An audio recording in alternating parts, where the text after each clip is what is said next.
If you want to buy original games while saving a lot, check out Instant Gaming, the digital store that sells games for various platforms, such as PC, PlayStation, Xbox, and Nintendo Switch. Get games of all genres with discounts of up to 95%.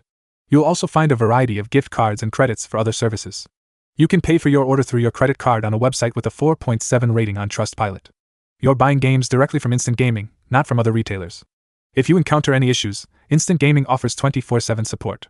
And this month, Instant Gaming is offering a great discount on the newly released Monster Hunter Wilds, with up to 51% off, ensuring the lowest historical price for the game. Check out the price comparison with Steam's pricing. What are you waiting for to save? Links in the description. Hello and welcome.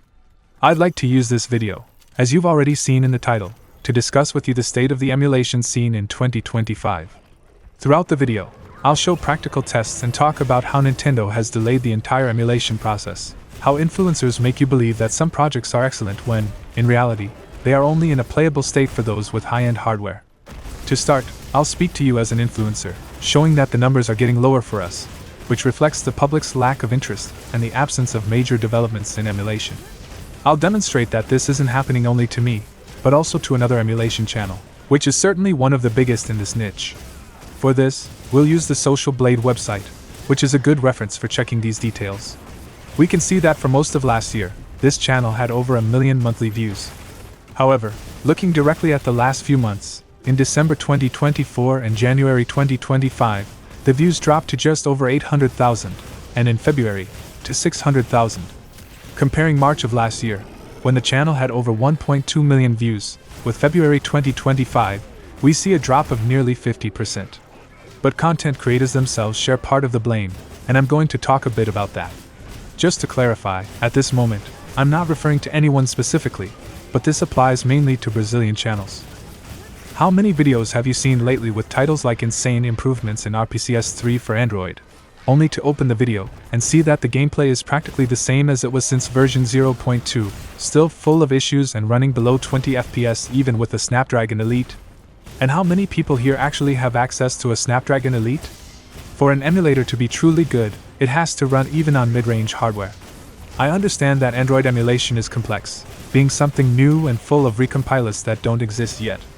I also understand the complexity of emulating the PlayStation 3's CPU. This is just an example. Many influencers mislead you just to get you to click on their videos, only for you to find out that maybe only touchscreen controls were added, and they claim there was a huge performance gain. But they aren't the only ones responsible.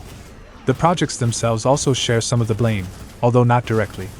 When Nintendo took down projects like Yuzu and Ryujinx, the documentation for these emulators wasn't complete. For example, in Yuzu, the developers were so focused on the Yume project that the emulator's documentation was outdated, as they didn't expect Nintendo to shut the project down the way it actually happened. Since people tend to leave things until the last minute, we now have documentation, essentially the project's instruction manual, that is outdated, with already fixed errors and some implementations missing from the records.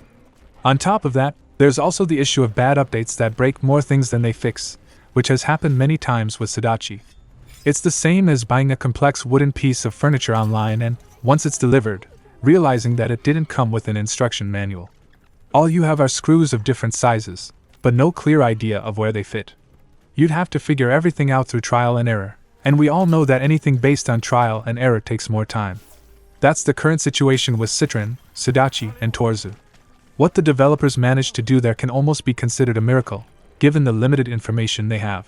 In the case of Ryubing and other Ryujinx forks, I imagine the situation is different. When Nintendo did the same thing to Ryujinx, the remaining projects, especially Ryubing, saw considerable improvements. So, I imagine that Ryujinx's documentation was more complete, or that the developers were already very familiar with the emulator's code, as all the changes were made much more quickly compared to Yuzu's forks. The damage this has caused us can be seen in comparisons like this one, where, after more than a year of development on Yuzu's forks, there has been practically no performance gain. This doesn't mean that the projects have been stagnant. New games that didn't run or had issues on the original Yuzu were added, along with other implementations, such as Unreal Engine games becoming playable and even multiplayer, and frame generation on Android. These were things that the original Yuzu team never even considered. However, if we look purely at performance improvements, we can say these updates have been rather underwhelming. All of this has also created another issue that has left the community confused. Which fork should they use? Which projects are real, and which are just memes? Between Suyu, Sadachi, Myushu, Yuzui, or sticking with the last version of Yuzu, many people didn't even know all these projects existed. Figuring out whether they were legitimate or just bad jokes became confusing for everyone. On top of that, there was the fear of downloading from unofficial sources and accidentally installing a virus on their device. Another issue, which I personally found to be the worst and an absolute embarrassment, was the plagiarism accusations between various emulators. Some had valid grounds, while others were just attention-seeking claims meant to suggest that a particular project was so good that other developers were copying it. Just as an example, Myushu has now completely copied Citron, fixing the 0 FPS issue and other problems, with all those improvements fully replicated. But tell me, as emulator users, in these almost 3 months of 2025, what do you think of the progress of these projects overall? Personally, I hope things improve soon, but I feel like everything is moving at a very slow pace. Not to mention Azure, which is about to be released but, in my opinion, brings very few innovations. Shed PS4 has shown some interesting improvements, while Cemu for Android was on standby for a long time but now seems to be moving forward again. The retro gaming scene likely died along with the pandemic. It no longer has as much visibility or prominence. When developers say that the community is toxic and to blame for the situation, I disagree.